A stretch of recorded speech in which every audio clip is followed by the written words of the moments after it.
This is the FM Gold channel of All India Radio. In the program Spotlight, now we bring you a discussion on National Youth Day 2020.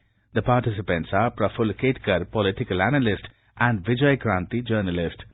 Today being 12th January, it's the birthday of the legendary saint and thinker, Swami Vivekananda. And today we celebrate it as Youth Day. So what makes him relevant even after more than 150 years after today? He is so relevant and especially an icon for the youth. What makes him relevant? We need to understand Swami Vivekananda from various perspectives. One is a very highly educated person who is in search of God, and he is behind, then called as somewhat a mad person called Ramakrishna Paramahans, to show him God. In search of this spiritual urge of India that we have seen from ancient times. That absolutely modern education and spiritual urge, Swami Vivekananda symbolizes this. Secondly, one important aspect which I believe is very important about Swami Vivekananda is when entire world and even our educated people were completely in the mode of negation about ourselves. He speaks about Vedanta and Vedantic philosophy, and we are the children of the spiritual heritage. So he symbolizes this positive resurgence of Bharat. And third important aspect which I believe is, he was not just only a speaker or just a saintly figure. He was a doer. So whenever somebody asks me about Vivekananda, I see him. One important aspect of his life is, whenever Vivekananda has gone outside India, he has always spoken positive about India. He has spoken about Indian women. He spoke positively. He spoke about Indian culture, about Indian society, even for that matter about Indian caste system. Whenever somebody asked him questions, he spoke positively and he interpreted positively. The moment the same Vivekananda comes back, lands on Colombo soil or in Chennai and up to Almora, wherever he goes, he literally scolds common Indians. What kind of Vedantic philosophy you are practicing? You are practicing untouchability. You are not allowing women to get basic education. And that Vivekananda literally strikes me. Whatever problem you have, don't make it public to the entire world. Be a solution. That's why Ramakrishna Mission. That's why, give me 50 young people who are ready to dedicate for the mission. And there lies, the real relevance of Swami Vivekananda. After 157 years, still he is so relevant just because of this vision that you have to be part of the solution. You just talk about the problems. Today what we see is an India which boasts of population, and especially the youth population, as the largest reservoir of youth power in the whole world, in numbers as well as we can say in quality also. So what do you think that today a country like ours has a challenge to channelize the energy of this youth whose number is so huge, who are ambitious, who have set goals for themselves and who are looking for higher goals? So, celebrating or observing a youth day, where do we stand today in context of this challenge? We often speak about demographic dividend, but we generally don't discuss about the quality of this dividend. And again, Swami Vivekananda is very important there, where he specifically says, where I want youth who understands Gita, but at the same time who was very skillful in playing football. That qualitative aspect he speaks about. And I think that makes him relevant, keeps him relevant today. And therefore, when we are talking about demographic dividend, let us come to, the last Mann Ki Baat that Honorable Prime Minister of India delivered through All India Radio, in which he specifically said, I like the present generation not just for their aspirations, not just for their ability to ask questions, but they believe in themselves, they believe in new goals, they don't like anarchy. I thought there was a specific context to his narration. Yes. And he ends that entire narration with National Youth Day, and he calls upon the youth to have a resolve for next decade, for next 10 years, what should be my role in this building? Swami Vivekananda stands for building this nation and not burning this nation. There, I think, in today's context, we need to talk about not just Swami Vivekananda, but our youth power. You know, today when we are doing this discussion on the radio, we are discussing it in a very current context, where we have been watching for days and days youths in the street, many of them burning buses, torching public property, torching even poor people, the auto rickshawalas. If you see the TV, you will see poor auto rickshawala's auto is being smashed for no sin of his. Don't you think that we as a society are facing a challenge of giving direction to a positive direction to this energy? And do you think as a society we are really in a position to meet this challenge?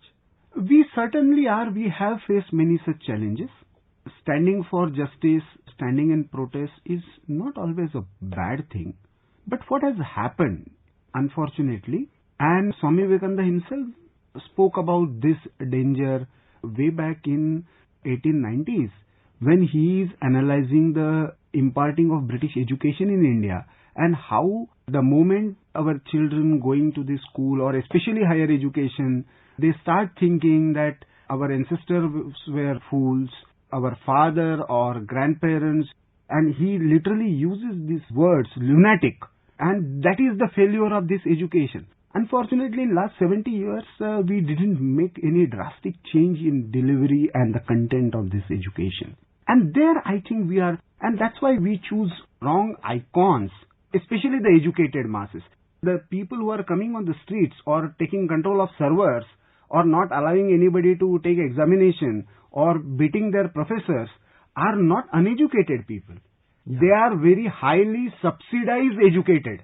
They are indulging in. That is more challenging, I believe. But at the same time, we should see that there is a mass, a critical mass, which is getting into innovation, which is getting into patents, which they really want to surge back our soul. They are writing for India. They are fighting for India. They are living for India. And they are delivering. And they are delivering. So I think, this handful of people getting too much of media coverage, and we get many a times, perturbed about it. But the reality is the major chunk, whether uneducated or very highly qualified, is actually want to see India the way Swami Vivekananda wanted to see as Vishwaguru. Unfortunately, they don't get that kind of positive coverage. But we have to look at this, in between people who are confused, who are misdirected, who are choosing a wrong path or choosing some mass murderers as, icons. We will have to deal with them because they are also part of our society. But don't you think it's a political challenge? And unfortunately, what we are seeing today is that quite a good number of political parties who are blessed with really very well-meaning and good leaders. You name any party and you will find some very good, brilliant leaders who are committed to society. But still, in spite of that, we see that suddenly so many political parties come together and oppose an issue like, for example, the CAA, where they refuse to see what it is offering and what it is not at all meant for, and still propagating that it's an enemy of a specific class. No, it's a specific, it's a clear-cut political project of fear-mongering for vote bank. There is nothing else. Because, when you don't have a real issue to challenge, I would have been happy if they would have questioned government on, say, economic policy or education policy or any other policy matters. But when you are trying to use rather women or students or even for that matter particular community to serve your political ends, I think it's a very, very dangerous game and it can boomerang anytime. Perhaps these political parties are not understanding this. That's why I believe that communicating with these youth is very important, sensitizing them about this political game. Yes. That, okay, if you have issue about hostels, if you have issues about fees, if you have issues, don't let them mix up with the political aims of certain political party. You keep them independent, fight it on your own.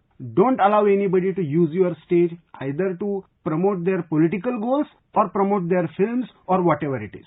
We have a very recent example when Balakot action, the Indian Defence Services undertook that. Do you know those girls, the control rooms, were being run by very young girls who were running the entire show and guiding the pilots. So, and then we have a new emerging power. We are becoming a sports power. In last few years, we are emerging. We have so many youths in so many sports who are at number one in the whole world. Yeah. So The games like athletics, the games like even, para-athletics, even whether hockey or badminton or even cricket, even the traditional archery, Indian sports, yeah.